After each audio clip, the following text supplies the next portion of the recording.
Hey Waffle Gang, I do hope you are well. My name is Mark and today we're checking out some more Reddit stories, and if you do love a Reddit story, why not consider hitting that like, subscribe, maybe that notification bell too, and let's crack on with today's first story. Much love guys. Now today's first story comes from My PJams, who says, would I be the arsehole for embarrassing the neighbors for trespassing in our backyard? Our family moved into our home about 2 years ago. We moved in and our adjacent neighbor has been a nightmare. They are a 40-something couple who have a 5-year-old son with developmental disabilities. When we first moved in, we wanted a privacy fence for our dogs. Our realtor, our seller's realtor, and our seller said it wouldn't be an issue. The neighborhood fought the HOA about it for 3 months, and due to the situation and needing a fence, we made huge concessions and installed a 4-foot fence. It started with them calling the cops one morning when my husband got home from work on Sunday morning, sat on our backyard deck after a night shift and drank beer and hung out with our daughter. They said he was endangering our daughter. Thankfully, the cop understood wanting a beer after a night shift and just popped in and popped out. We had a little Fisher-Price playhouse last summer for her to play in, and they reported it to the HOA. We hung a baby swing off a tree branch. Same thing, call from the HOA.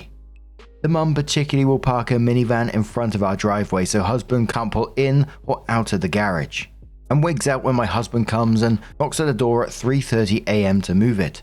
Suffice to say, we've learned our lesson, and when we decided to install a playset, we jumped through the hoops.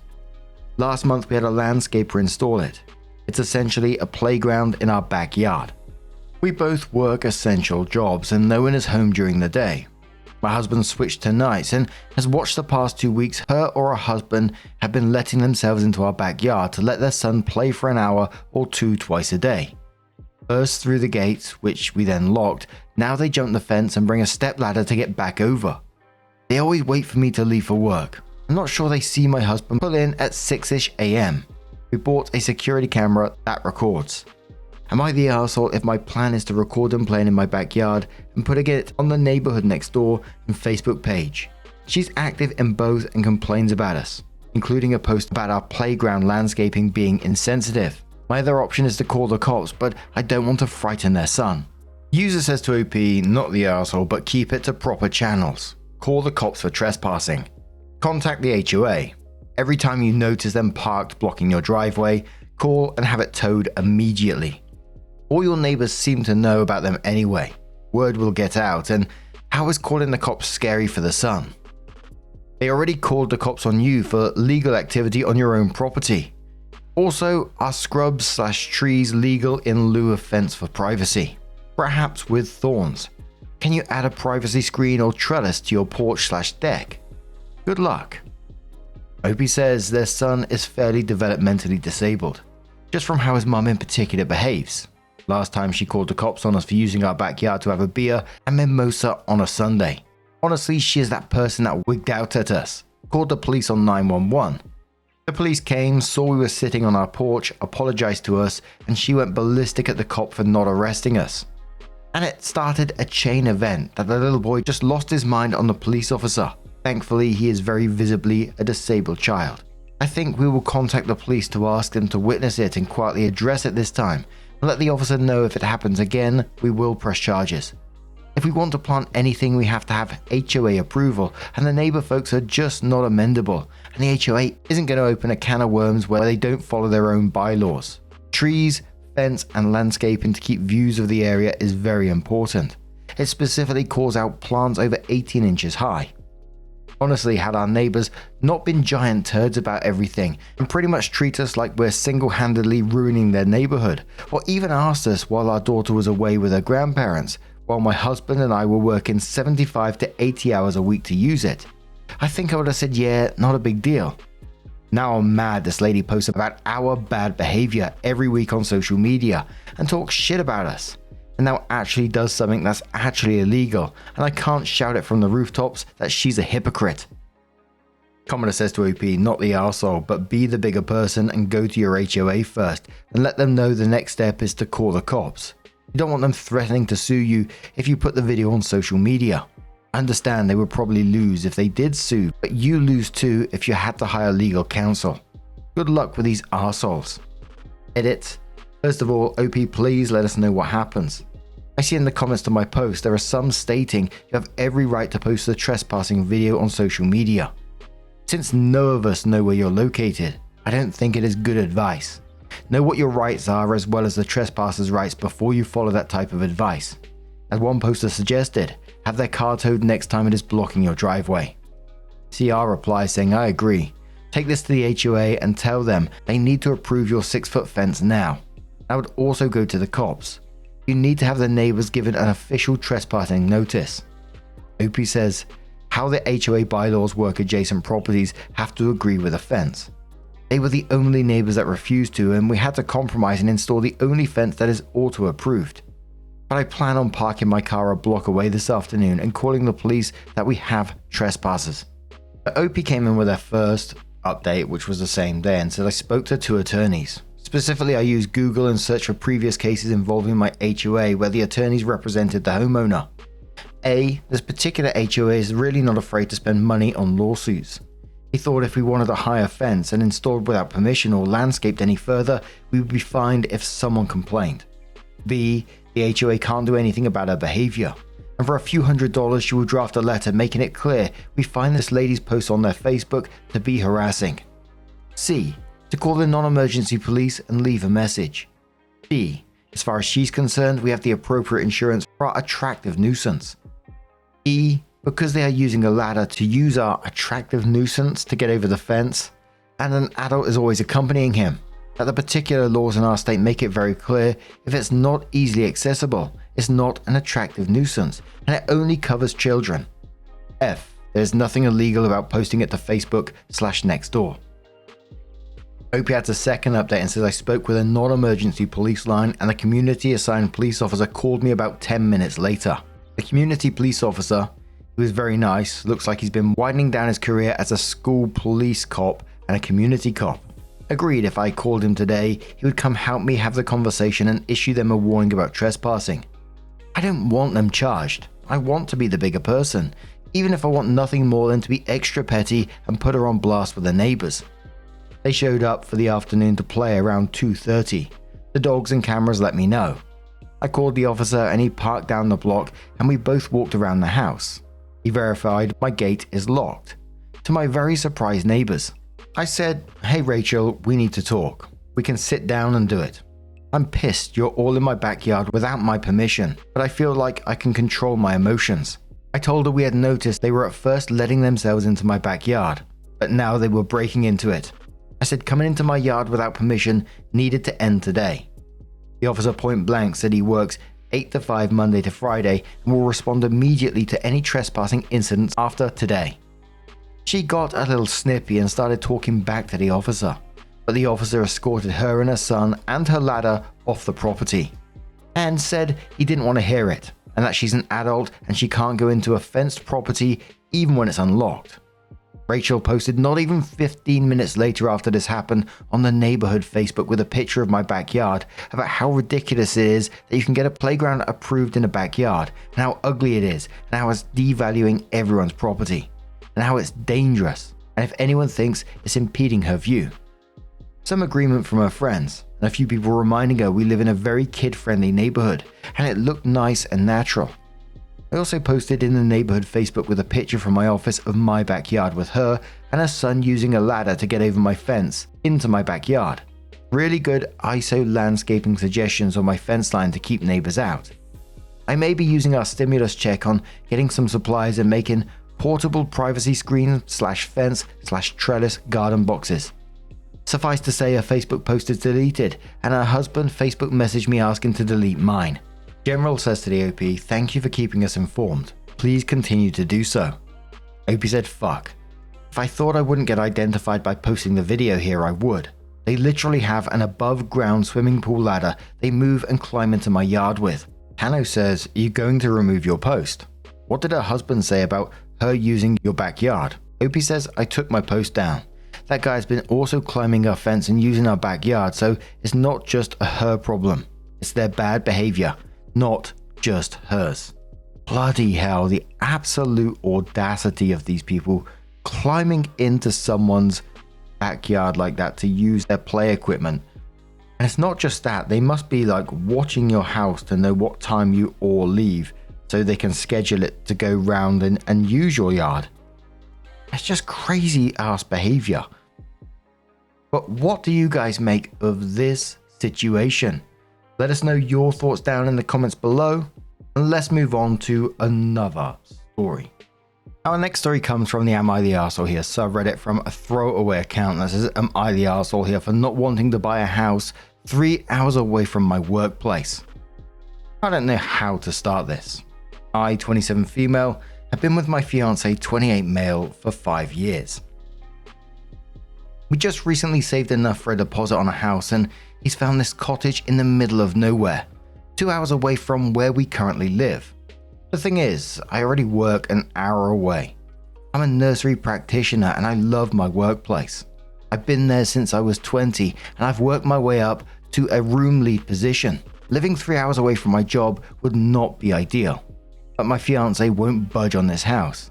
He says it's perfect, within our budget, and quirky enough to fit our taste in home style. I've tried to communicate with him about the issue multiple times, bringing up the fact there's not even any nurseries in that area that are looking for staff, and I don't want to find another job that's a bit further out but start from the bottom again. He says he'll work it all out if I just stop overthinking it, and I've been at my current job for so long that it would be nice for me to start fresh. Another issue is that I want children. They've always been a huge deal breaker for me, and I don't think it'd be such a good idea to live so remotely when it comes to children, as we'll have to get them to and from school or nursery before and after work every day. The nearest school/nursery is a 30-minute drive away from the house he wants, and we both start work fairly early and finish quite late. It will also be an issue of their freedom as they grow up, because I think it would be horrible to have to rely on your parents for transportation all the time and have to skip out on plans if they can't drive you. He really thinks I'm being dramatic about this and I'll just figure it out. So am I the arsehole here for not wanting to move so far away from my job and basically all civilization? Hell no, this is just a big bunch of red flags. I mean, that's not how partners make major decisions together. Asking you to sacrifice your established career, the progression you've made in that career, and your daily reality for what, this dream cottage that's hours away from everything. And when you're raising these concerns, you're just told to just stop overthinking it. I mean, what the hell are you supposed to do? And where's his flexibility in this? What's he giving up for this? But Impossible says to OP, not the arsehole, you two are not on the same page. You need to sort that out before you get married. OP says, I am desperately trying to sort it out. I'm considering telling him that I will end the engagement if he continues to be unreasonable and doesn't consider my feelings on the matter. Bourne says this is ridiculous. You can't have a 6-hour daily commute. Put your foot down and tell him absolutely not and stand your ground. If he persists, it would certainly be a deal breaker for me. Feisty says, not the arsehole. If you have joined the funds, immediately remove your contributions from the account and safeguard the money. He absolutely will use all of it to buy the cottage. His plan is to isolate you and keep you away from your network of people. Opie says, luckily I control our finances because I'm better with numbers, so I've already transferred my half of the savings into a different account. He won't even notice. He's usually very sweet and considerate, so I'm not sure what's got into him about this house. He loves my family, and we have the same friend group as we've known each other since high school, so I don't think he's trying to isolate me.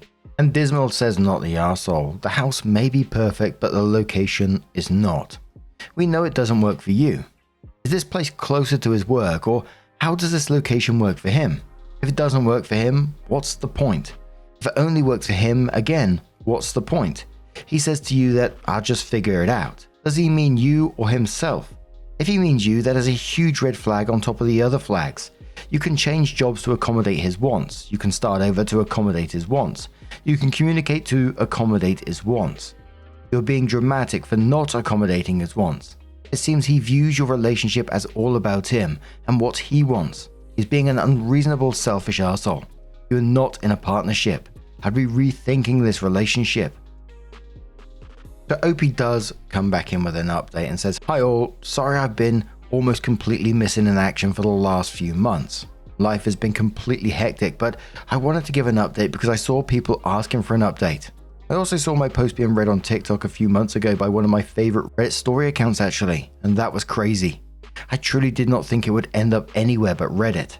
First off, I, 27 female, want to share some things about my life and how it has been since I left my ex-fiancé, 28 male.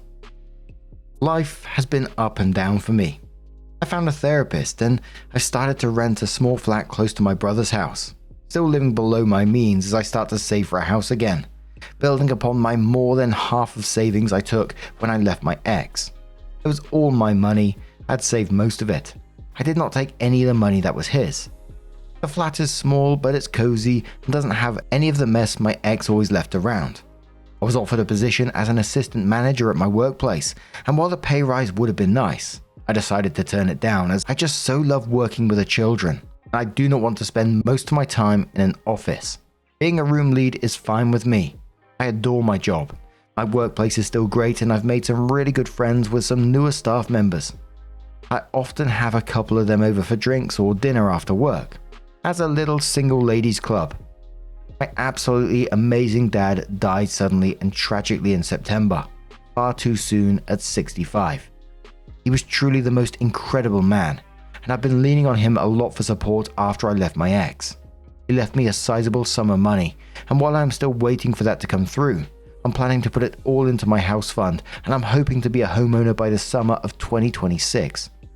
I also adopted a little tortoiseshell cat to keep me company. Her name is Lily, and she's the sweetest, cuddliest thing. I'm slowly getting back into dating, and I actually made the realization that I like women. So I've been dipping my toes into going on dates with some lovely ladies, which has been great. Nothing serious, of course. I'm not ready for that yet, but it's nice to have some connection with people and explore my newfound dating pool. See what fits me best and figure out my dating boundaries. Overall, while sometimes have been tough and heartbreaking, my life has improved. On the ex front, I really did dodge a bullet. My sister has told me countless times that I let a man disrespect me for far too long. He was not the man I thought he was, and upon reflection I realized the first red flag was how pushy he was for sex. I believe one comment on my last update called him a sex fiend. My therapist helped me to realize that coercion was not consent, so I've been working through that. Since we split, he has apparently been posting on Instagram about being an alpha male. Oh dear. And how any woman would be lucky to have him.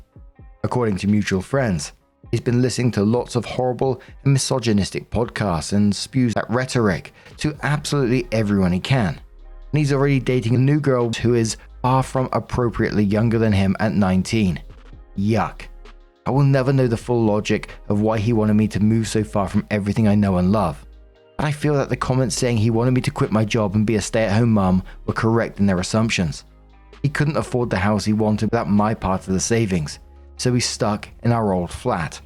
I had to see him once more after I left just to get the rest of my things from our old place, and he tried to talk to me, asking if we could fix what we had, but I ignored him and simply took everything I needed before leaving and blocking him for good. He's not worth my time or energy. I think during our relationship I lost who I really was and forgot that I am a strong, independent woman. I've always been quite feisty, and I've always stood up for myself, but somehow with him I lost those parts of me.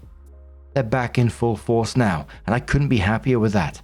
I've used my found again spine to fight for what I believe in, and I have been to several marches and protests for Palestine in the last few months, screaming at the top of my lungs, holding banners and waving flags. I've advocated for children's rights, I've joined clubs and groups, and I've found my voice. Thank you all for your kind words, advice and encouragement. I don't think I would have left or stayed away if it wasn't for all of you commenting. And all of the comments seem to be really happy for OP after this one, the transformation in herself, almost being gaslit into a 3-hour commute to someone who's discovering more about herself every day, adopting a cat named Lily, and turning down a promotion because she just loves working with kids and knows that she loves that. She's also got, a single ladies club with her co-workers. She's on track to buy her own place by summer of 2026. And although there was a tragic part in it about her losing her dad during all of this, which, I'm incredibly sorry for your loss, but it must have been so wonderful to have your dad support you through those moments. And I can only imagine how proud he would be of you at this moment in time. But what do you guys make of this situation? Let us know your thoughts down in the comments below. And just a huge thank you for being here today, getting involved in the stories, your love, your support, your time. It always means the absolute world to me. So thank you so much for being here, and hopefully I'm going to see you in the next one. Take care and much love.